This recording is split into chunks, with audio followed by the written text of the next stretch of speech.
এই বরকতপূর্ণ মহতিপূর্ণ জলসা ওয়াজ এবং দোয়ার মাহফিলের আয়োজন করেছেন। আল্লাহ পাক তার এই আয়োজনকে কবুল করুন বলে আমিন। আমরা যারা উপস্থিত হয়েছি, আল্লাহ আমাদেরকে দুনিয়ার সমস্ত গুনাহ থেকে ফারেক করে জান্নাতি বাগানে, জান্নাতি পরিবেশে, জান্নাতি টুকরায় বসার তৌফিক দান করলেন। জবান খুলে উচ্চ আওয়াজে কালিমাতুশ শুকর আদায় করছি বলি আলহামদুলিল্লাহ। আমরা বড়ই ভাগ্যবান যে রব্বে কারীম আমাদেরকে দয়া করেছেন, মায়া করেছেন, আমাদের উপর ইরহাম করেছেন, বিধায় আমরা সমস্ত গুনাহ থেকে মুক্ত হয়ে জান্নাতি পরিবেশে বসতে পেরেছি। খুশি না বেজার? আমরা খুশি, শয়তান কিন্তু বেজার। কি বলেন ঠিক কিনা? আর যারা এখনো আসতে পারেন নাই, বসে আছেন, আপনারা মনে করছেন মাইকের আওয়াজ তো বাসায় বসে শুনতে পাচ্ছি।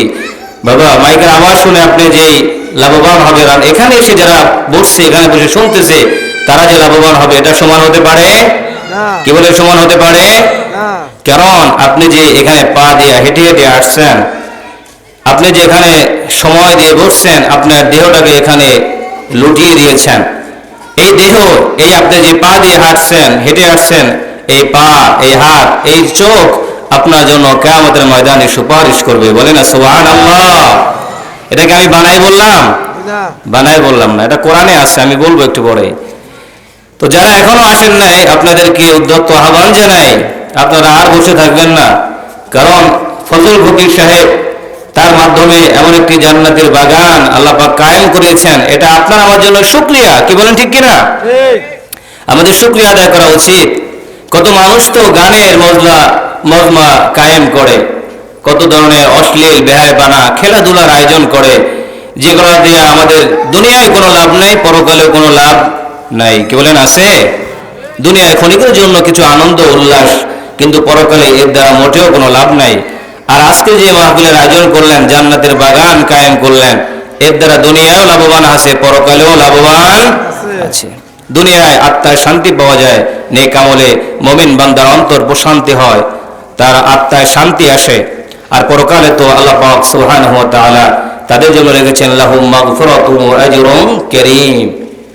এই জন্য আমরা এখনো যারা বসে আছি দোকানপাটে, বাসা বাড়িতে, বিভিন্ন জায়গায় গল্প গুজবে আছি, এই জান্নাতের বাগান বেশি রাত পর্যন্ত থাকবে না, অল্প কিছু রাত্র পর্যন্ত থাকবে। এরপর এই জান্নাতের বাগান আবার ভেঙে যাবে। কি বলেন ঠিক কিনা? এরপর সারা রাত আর এখানে কোনো জান্নাতের নিয়ামত থাকবে না। এখন যেমন জান্নাতের বাগান এখানে আছে, চতুর্দিক থেকে রহমতের ফেরেশতা বেষ্টন করে আছে, তারা আপনার আমার নামগুলো লিপিবদ্ধ করছে, আপনার আমার নামগুলো তারা লিখছে, এবং আপনার আমার আমল নামায় তারা সওয়াব লিখতেছেন, নেকি লিখতেছেন। মাহফিল যখন ভেঙে যাবে, জজবা যখন ভেঙে যাবে, এই মজমা ভাঙার পরে তখন সারা রাত বসে থাকলো আর এই সওয়াব পাওয়া যাবে না। এই জন্য যারা এখনো বসে আছেন, আপনারা অতি শীঘ্রই মাহফিলে চলে আসেন। আল্লাহ পাক আপনাদেরকে কবুল করুন, এবং আমরা যারা এখানে এসেছি আল্লাহ পাক আমাদেরকেও কবুল করুন বলে আমিন। আর জোরে বলে আমিন। আল্লাহ সুবহানাহু ওয়া তাআলা পবিত্র কোরআনে আযীমের মধ্যে বলেন, পৃথিবীর মধ্যে সবচেয়ে শ্রেষ্ঠ কথাকার, পৃথিবীর মধ্যে সবচেয়ে শ্রেষ্ঠ ডাককার, উত্তম ডাককার, উত্তম কথাকার, এটা আল্লাহ পাক কোরআনে বলে দিয়েছেন। সুবহানাল্লাহ বলেন। আজকে যে মাহফিলের আয়োজন করলেন, তিনি যদিও আলেম নন, তিনি কোনো হাফেজ নন, কিন্তু আলেমদেরকে ভালোবাসেন, কোরআনকে ভালোবাসেন, হাদিসকে ভালোবাসেন। এই জন্যই তিনি কোরআনের মাহফিল কায়েম করেছেন। কি বলেন ঠিক কিনা? আর এটা যারা করবে, আল্লাহ পাক পবিত্র কোরআন আযীমের মধ্যে বলেন, ওয়ামান আহসানু কওলাম মিম্মান দাআ ইলাল্লাহ। সুবহানাল্লাহ বলেন। ওয়ামান আহসানু কওলাম মিম্মান দাআ ইলাল্লাহ। সুবহানাল্লাহ। আল্লাহ পাক বলেন, পৃথিবীর মধ্যে সবচেয়ে দামি কথা কার তোমরা কি জানো? যে মানুষটা আল্লাহ তাআলার দিকে মানুষদেরকে ডাকে, দাআ ইলাল্লাহ, আল্লাহর দিকে আহ্বান করে, আল্লাহর দিকে ডাকে। সুবহানাল্লাহ বলেন। এমন একটি কাজ এই যে ফজল ফকির সাহেব আয়োজন করলেন আপনাদের মাধ্যমে, গ্রামের মানুষের মাধ্যমে, তাদের সহযোগিতা নিয়ে, তাদের সাহায্য নিয়ে, এটা হচ্ছে পৃথিবীর মধ্যে সবচেয়ে শ্রেষ্ঠ ডাক, শ্রেষ্ঠ কথা। এটা যারা করে আল্লাহ পাক বলেন ওয়ামান আহসানু কওলাম মিম্মান দাআ ইলাল্লাহ, ওই ব্যক্তি সবচেয়ে শ্রেষ্ঠ, ওই মানুষটাই হচ্ছে সবচেয়ে উত্তম মানুষ, যে মানুষটা নিজে নেক আমল করে, নিজে ভালো আমল করে, নেক আমল করে, আর মানুষদেরকে আল্লাহর দিকে আহ্বান করে, আল্লাহর দিকে ডাকে, কোরআনের দিকে ডাকে, রাসূলের দিকে ডাকে, হাদিসের দিকে ডাকে, পরকালের জন্য ডাকে। আল্লাহ পাক বলেন এই মানুষটার কথাই হচ্ছে সবচেয়ে শ্রেষ্ঠ কথা। সুবহানাল্লাহ। তাহলে মাহফিলে যারা আসে, এই শ্রেষ্ঠ কাজে যারা সাড়া দেয়, আল্লাহ পাক বলেন এরাই হচ্ছে সবচেয়ে শ্রেষ্ঠ মানুষ, এদের কথা হচ্ছে শ্রেষ্ঠ, এদের ডাক হচ্ছে শ্রেষ্ঠ। আর এদের আরেকটা গুণ আছে, তারা বলে আল্লাহ পাক সুবহানাহু ওয়া তাআলা বলেন দাআ ইলাল্লাহি ওয়া আমিলা সালিহান ওয়া ক্বালা ইন্নানি মিনাল মুসলিমিন। সুবহানাল্লাহ। তারা নিজে অনেক আমল করে, মানুষদেরকে নেক আমলের দিকে আহ্বান করে ডাকে, আর নিজেও বলে ওমা আনা মিনাল মুসলিমিন, আমি হলাম একজন মুসলমান, আত্মসমর্পণকারী বান্দা। সুবহানাল্লাহ। যারা এই মাজলিসে বসে, এরকম জান্নাতের বাগানে বসে, তারা সত্যিকার অর্থে আত্মসমর্পণকারী কার কাছে? আল্লাহর কাছে। কি বলেন ঠিক কিনা? আর আল্লাহ তাআলার কাছে আত্মসমর্পণ করা ছাড়া কোনো উপায় আমাদের আছে? বলেন, কোনো উপায় আছে? কারণ আল্লাহ পাক সুবহানাহু ওয়া তাআলার কাছে আমাদের আত্মসমর্পণ করতে হবে। তিনিই হচ্ছেন আমাদের উত্তম রব, তিনিই হচ্ছেন আমাদের রব, তিনিই আমাদের প্রভু। তার কাছে যতক্ষণ পর্যন্ত আমরা সারেন্ডার না করব, ততক্ষণ পর্যন্ত আমরা কামিয়াব হতে পারবো না। কি বলেন, পারবো? কামিয়াব হতে হলে রব্বি কারীমের কাছে সারেন্ডার হতে হবে পুঙ্খানুপুঙ্খভাবে, 100%। অর্ধেক করলাম আর অর্ধেক করলাম না, এমনটা হবে? এমনটা হবে না। প্রথমেই বলেছিলাম যারা মাজলিসে আসলো, বসলো, তাদের দাম, তাদের ইজ্জত, তাদের সম্মান রবের কাছে কত বেশি জানেন? আল্লাহ সুবহানাহু ওয়া তাআলা ফেরেশতাদেরকে ডাক দিয়ে বলেন ও আমার ফেরেশতারা, যে বান্দাগুলো আজকে সমস্ত কাজ ছেড়ে দিয়া এই যে জান্নাতের বাগানে বসলো, আমার কোরআনের কথা শুনতেছে, আমার রাসূলের, আমার নবীজির, আমার বন্ধুর কথা, হাদিস শুনতেছে, তুমি বলো তারা কিসের আশায় এখানে বসছে? বলে তারা রব্বে কারীম তোমাকে ভয় করে, তোমার জাহান্নামের ভয় করে, তোমার জান্নাতের আশায় তারা বসেছে। আল্লাহ পাক ফেরেশতাদেরকে প্রশ্ন করেন ও আমার ফেরেশতারা, আমার এই বান্দাগুলো কি আমি রব্বে কারীমকে তারা দেখছে কিনা? বলে না, দেখে নাই। বলে জান্নাত দেখছে কিনা? বলে না, দেখে নাই। বলে জাহান্নাম দেখছে কিনা? বলে না, দেখে নাই।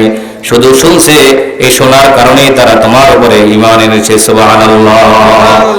আল্লাহ পাক ফেরেশতাদেরকে বলেন তোমরা সাক্ষী থাকো, আমার এই বান্দারা আমার শরণে আসছে, এই জন্য আমি আমার বান্দাদের জীবনের সব গুনাহগুলো মাফ করে দিলাম। সুবহানাল্লাহ। এটাই আল্লাহ পাক বলেন ইয়া আইয়ুহাল্লাযীনা আমানু যকুরুল্লাহা যিকরান কাসীরা। আল্লাহ পাক ঈমানদারকে ডাক দিয়ে বলেন হে ঈমানদারগণ, ইয়া আইয়ুহাল্লাযীনা আমানু যকুরুল্লাহ। আল্লাহ পাক মুমিনদেরকে ডাক দিয়ে বলেন হে আমার ঈমানদার বান্দারা, তোমরা আমি রব্বে কারীমকে বেশি করে স্মরণ করো, বেশি করে জিকির করো, আমাকে তোমরা বেশি করে ডাকো। আমানু যকুরুল্লাহা যিকরান কাসীরা। তোমরা কি করো? হে বান্দারগণ, তোমরা আমাকে বেশি করে স্মরণ করো, অধিক পরিমাণে স্মরণ করো। বলেন জান্নাতের বাগানে না আসলে কি আল্লাহকে অধিক পরিমাণে স্মরণ করা হয়?